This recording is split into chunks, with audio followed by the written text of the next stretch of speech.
the thing that was really upsetting me throughout the whole process was as as each sale happened, then that person that bought the property would get handed over to me.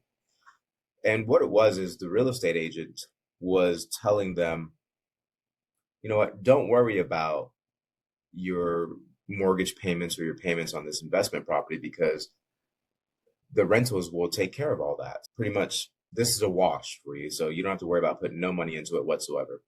And with any investment, that's not true. Especially when it comes to a home, that's something that you're always gonna have to put money into. And it just got to the point where I just got sick and tired of these real estate agents making a lot of money and just by deceiving their clients. So that's what kind of forced me then to look into it. And that's where I am today.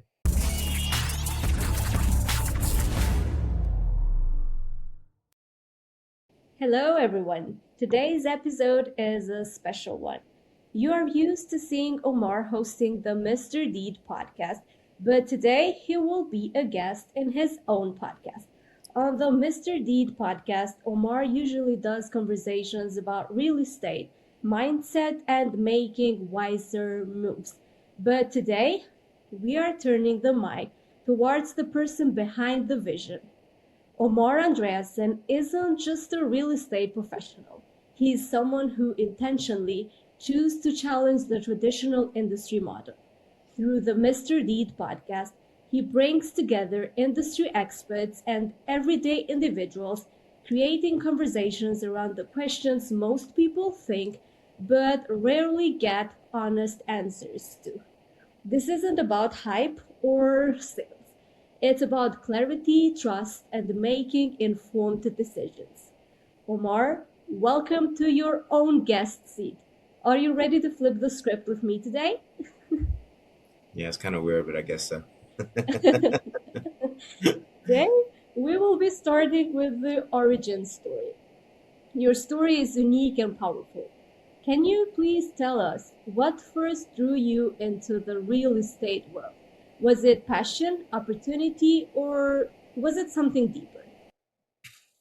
I think it was passion. And mostly I remember when I first got started into real estate, I was in the property management division and I dealt with a lot of short-term rentals. So we dealt with a lot of Europeans. And one of the things that I was seeing at that time, the market was really hot and Airbnbs was pretty much the new thing coming in, and vacation rentals as far as to the Florida area. Instead of staying in a hotel, now you can actually get a house.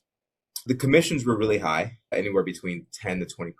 So imagine now you're selling a house between $500,000 and you could be making anywhere between 50 to $100,000 per sale.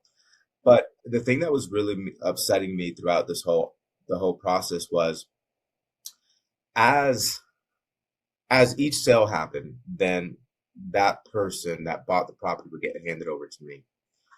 And what it was is the real estate agent was telling them, you know what, don't worry about your mortgage payments or your payments on this investment property because the rentals will take care of all that. So pretty much, this is a wash for you. So you don't have to worry about putting no money into it whatsoever. And with any investment, that's not true. Especially when it comes to a home, that's something that you're always gonna have to put money into, especially to keep it at high quality. And it was happening to where then when they would sit down with me and I'm kind of running the numbers through the for them and letting them understand what's going on, they would go, the real estate agent told me that I would never have to worry about putting any money into this account or even worrying about worry about any of these issues. No, that's unfortunately not true.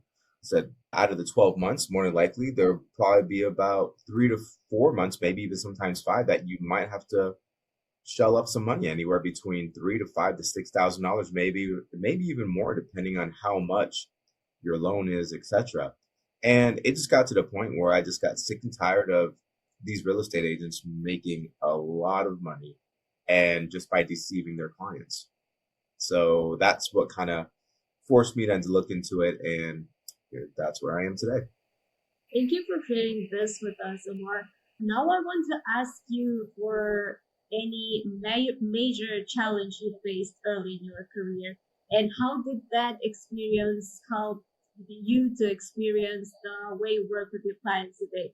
How did that motivate you or made you stronger in your profession? Major challenge was is right when I decided to get my real estate license, the market crashes. So that was interesting. Yeah, that was very interesting. So market crashes, I just get my license and I had three sales done. So those three sales earned me $150,000.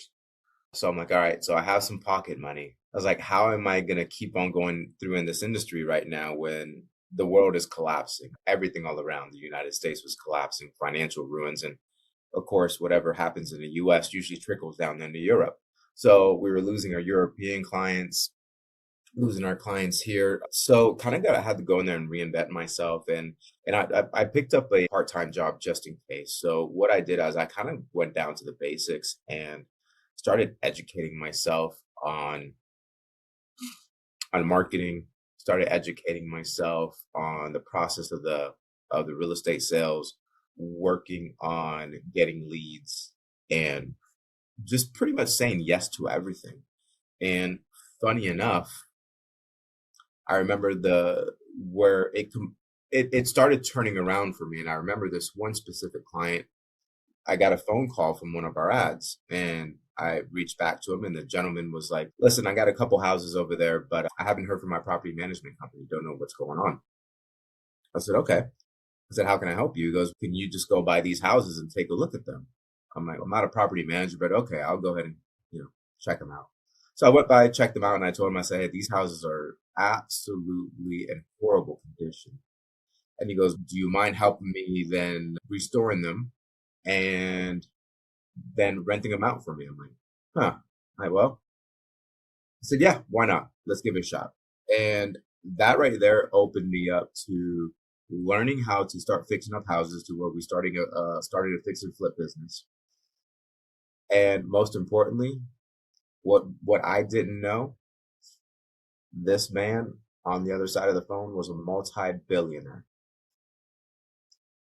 Me and this guy now, Eric Van Welzen, are literally 20 years later. He's bought about 60 to 70 properties from me. I'm going to Holland for his daughter's wedding. They're like family now. And it's funny because it's just from picking up a call and not saying no, always keeping your options open. And especially at that time, when you just didn't know what the hell was going on, and I just got into an industry that just literally collapsed overnight. So that right there opened up a door that I never even knew. I prefer to say the right thing at the right moment. And believing in yourself really does miracles. Yeah, I mean, even when you don't know how to do something, I'm like, just say yes and learn it, and we'll just figure it out somehow. Yeah. Okay. Right. Yeah. As you've gained experience, Omar, and built a strong reputation, your why has evolved. How has your purpose changed from when you first started until now? You know what? One thing that I've discovered, not only about myself, but I think about humans altogether, is that every 5 to 7 years, your why or your goals change. You know what? I'll be very honest. I really didn't have a goal except to make money. That when the market crashed, it's just making money, and I was just having fun being a kid with a lot of money at that time because I had three sales and I had nothing. As far as the ambition and the why, in the beginning, I really didn't have one. But then as I slowly started becoming more of an adult and learning more about the profession, then my whys, then I started establishing my whys. Back in the day, it was pretty much be the top real estate agent, and that was pretty much my why. Now, my why is educating educating consumers, educating all my agents, bringing on more agents so we can educate them, making making the real estate process very, very simple. And the biggest thing is the accountability. Like when you fuck up, just say, "Hey, I messed up," and go and apologize. It sucks. doing it. And especially when it's not you, especially when it's not quote unquote your fault, when it's someone on your team that does it. I remember I had to do that about a month and a half ago. I specifically trained this person on what to do, how to do something, how to run an open house, that simple.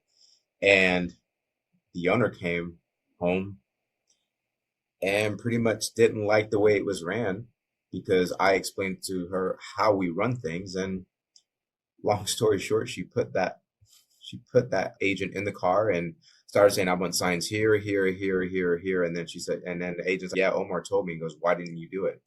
So then now that goes to me going over there to their house, apologizing and saying it was my fault. I didn't obviously train them enough, maybe, or maybe I trained the wrong person and brought the wrong person on board. But at the end of the day, it's still your fault because it's your company. It's you on the sign. It's your name all over the place. So it's always going to be your fault no matter what.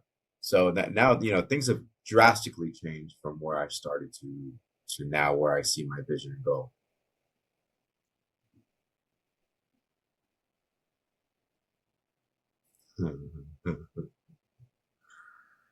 How can you identify your why? I think that comes down to when you kind of, it, I think every single day, or maybe there's a time that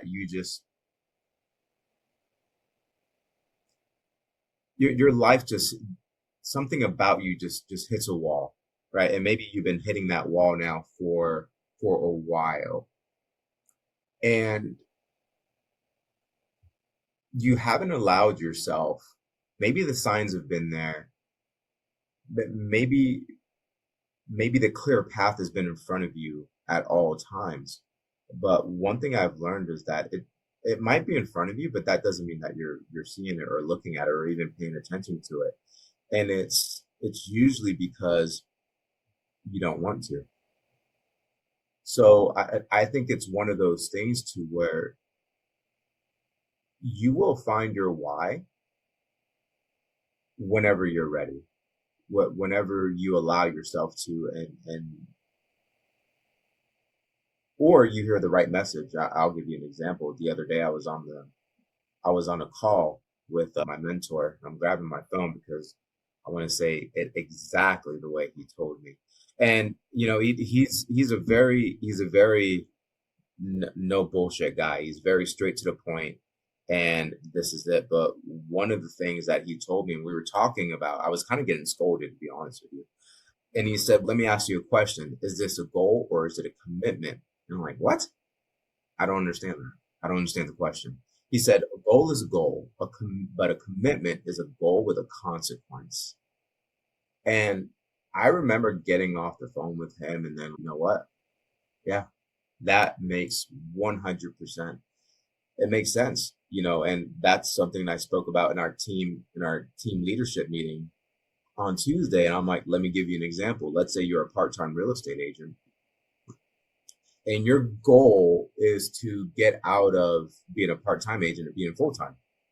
What if now you change that goal into a commitment, meaning you go into your boss and say, hey, listen, I'm giving you a 7 months notice. I'm quitting in 7 months. That means that now you better get on your ass because now you just made a commitment to your goal that you're going to go into real estate full time because you have to, because you don't have a job now in 7 months. So that right there, that pushed me to a different why as well, because, and it was just because of of a conversation that he was having against scolded. So that right there opened up. So you never know where your why is going to come from. It can come from anywhere. It can come from watching a movie. It can come from reading a book. It can come from being scolded. Yeah, thank you for sharing this, Omar.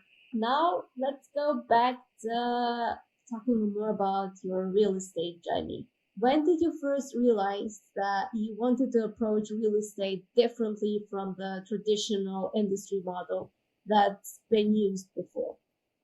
It really came down. Our profession is pretty crooked. I have to say, it is a very crooked profession. It's a very dog eat dog world out there, and it's But then there's other people, such as myself and other agents, that are just absolutely amazing at it and absolutely cherish the whole process and do it right. And as I was going through this process, one thing that I wanted to do is I wanted to always make it more customer service related. So I wanted to be to where no matter what, we almost gave you white glove service, whether you were buying $100,000 property or $1 million property, didn't matter. You were getting treated exactly the same all the way through. So that, and one of the biggest reasons why is because how would I want to be treated through a transaction, or even if I choose a real estate company, what is it that how would I want to be treated the whole time? So that was one of the reasons why I really started looking at, and you know what? I mean, I really started looking at how we're doing things, what we're doing. And to be honest, we're doing it every single day. We're always looking back at our platforms like, okay, we're doing it this way now, but with technology and everything else, what can we do to improve it? Is there anything there that we're missing? So we'll usually send it out to some of the consumers that worked with us in the past. Hey, how was the transaction that you did with us? Was there anything there that we need to do that you didn't like? Is there anything that we need to improve? So just pretty much being brutally honest and asking them, what is it that we did wrong, or where can you see improvement? How do you personally balance data-driven advice, numbers, trends, and strategies with the very human emotions and goals that your clients bring to the table? How do you work with those? A lot of alcohol. It's, man, it's, I'm working with a client right now, and the first that I don't know how many times this is the first time she's dealt with me. And she's in the insurance profession. And she said, I would never be able to do what you do. She said, I just don't understand how you deal with all these different personalities, all these different people at one time. Because, it's funny, you'll sit there and you'll deal with the real estate. You're dealing with another real estate agent on the other side because maybe they're bringing the buyer. And then that real estate agent doesn't communicate.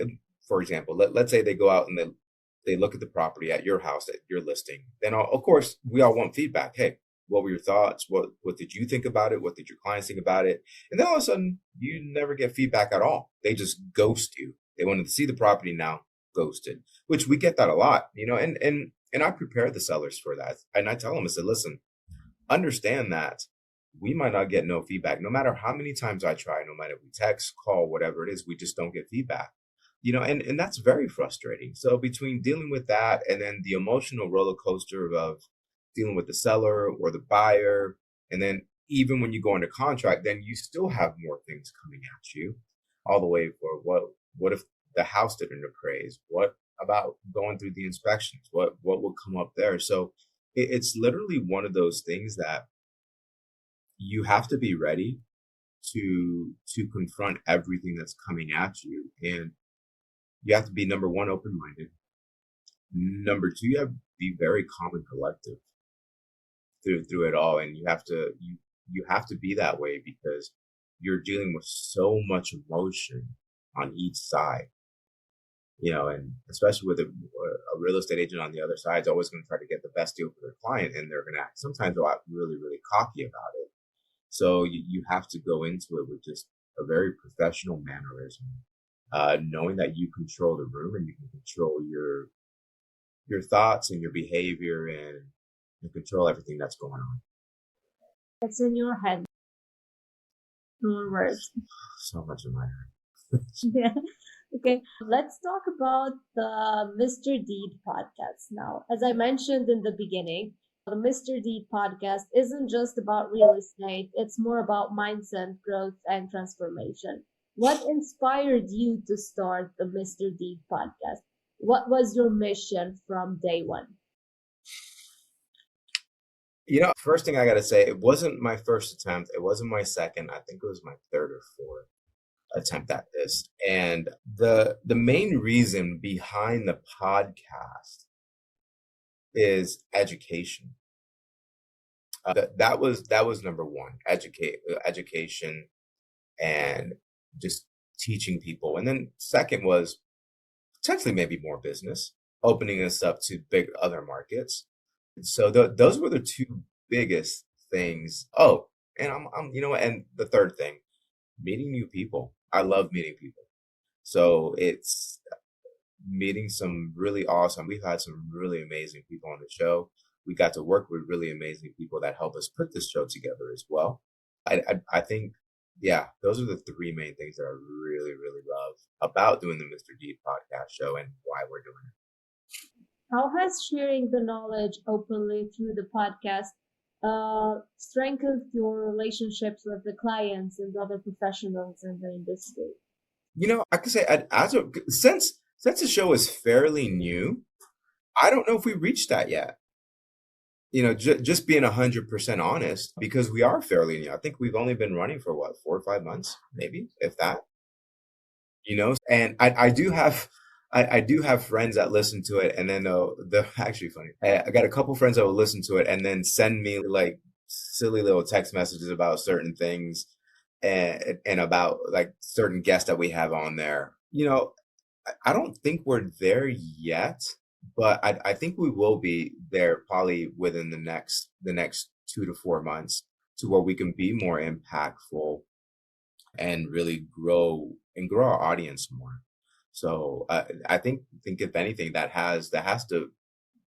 weight has to be on me because I have to make sure that we're growing it, make sure that we're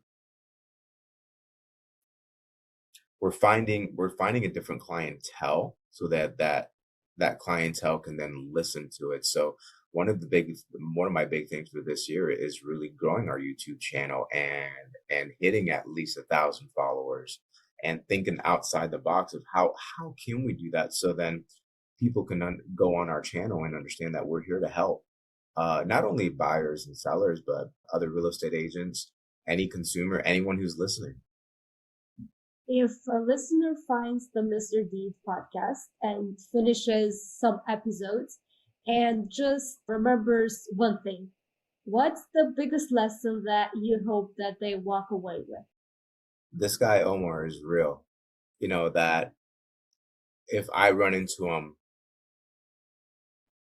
that I feel like I can have a beer with him. I can sit down with him and he's the kind of person that can get along with anybody. Love this. Okay, some of the most meaningful lessons come directly from the clients that you work with every day. Is there any client story that deeply impacted you or changed the way you approach your work? Man, there's been at least three or four that really stood out. And from those three or four, as far as the message was the same. It was just said differently. And the message was to don't be afraid to do whatever it is that you're doing. Don't be afraid to fail. Yes, it's going to hurt, but you have to pick yourself back up. But keep on moving on. And it even when you're sitting there and planning it and trying to make it to where it's perfect, nothing's ever going to be perfect, right? So you just got to do it. Like kind of like the podcast, perfect example. It's something that I always wanted to do. I attempted it once, twice, 3 times, and now it's finally coming along. But it's because now I'm committed to it. Number one, number two, I have an amazing team behind me, and now it's okay. And I really enjoy my podcast days when I do them. But I'm learning that's what I learned pretty much from four people that really stand out for me. Just keep doing what you're doing and just take a gamble and pick yourself back up, learn from it, and just go. When you look ahead now, what excites you most about the future, both personally, professionally, in your real estate journey, or in the podcast? Are there any emergency trends or opportunities that you are interested in exploring and trying in the future? Yeah, there's several. So think about a year ago, I did I had the opportunity to do a TV show, and I really enjoyed it. It was exhausting, really exhausting, because that it was long hours. But I think what I would really like to see, and it's a couple different ways. Number one, I would love to see the the podcast keep on doing very well, maybe even picked up and being paid. And and we start getting sponsors from it, number one. Number two, I would kind of love to put ourselves out there and maybe pick up something to where, it'd be kind of cool actually. Now I'm thinking like a Mr. Deed podcast, like a Mr. Deed TV show. Got so that something like that to where we can kind of put into what we're doing, but then maybe with people in real life and somehow helping them or bringing the education and just, yeah, I'm sorry that just hit me just now. But it's definitely to where we're more mainstream, number one. Two, where I kind of in the next 2 to 3 years, my goal is to step back from the day-to-day transactions within real estate, take that step back, and then actually be able to help the agents a lot more, be a lot more on hand with them, but then at the same time building our brand and building our business. And they don't feel as if they have to compete with me anymore on deals because I'm sitting there just spoon feeding them and helping them grow within their business and education and mentoring them. That's great. When we are in the last minutes of this Flip the Script episode, I want the last message for you for all of the people that are preparing to make their next wise move, whether in real estate or in their personal life. What advice would Omar Andreasen give them to be successful and to have a better future? Just say fuck it and just do it. I think that's the biggest thing. I think a lot of human beings, we're scared to do certain things. There's certain things that we're scared to do. And you know what? Lately, now that I'm thinking about it, I've been hearing a lot about time and talking about the thing that you can never ever get back is time. So whether it's a venture that you want to do, whether it's a profession that you want to get into, whether it's a trip you want to take, whether it's something as simple as that girl that you want to ask out, fucking just do it. Just lay it out there. And because you know what? You're never going to get that time back. So fuck it. Just do it. That's Sorry, Nike. that's the best way to end this episode. Omar, thank you so much for doing this with us and for all the listeners who wanted to know another side of Omar. Awesome. Thank you so much for having me on my show. I guess, is this my show or is it your show? It's your show, but let's. It's our show. It's our show. We bring it in. It's our show. And to everyone listening, please subscribe and stay connected. There's a lot more to come on Mr. Deed's podcast. Please, please, please, please, please. Thank you. Oh, and maybe the Mr. Deed TV show. Dun, dun, dun. If this episode helped you understand real estate better, the next one takes it even further, covering everything from investing strategies to honest agent insights. Learn how to make smarter real estate decisions, whether you're a seasoned investor or just starting out. Click the video on screen to keep watching.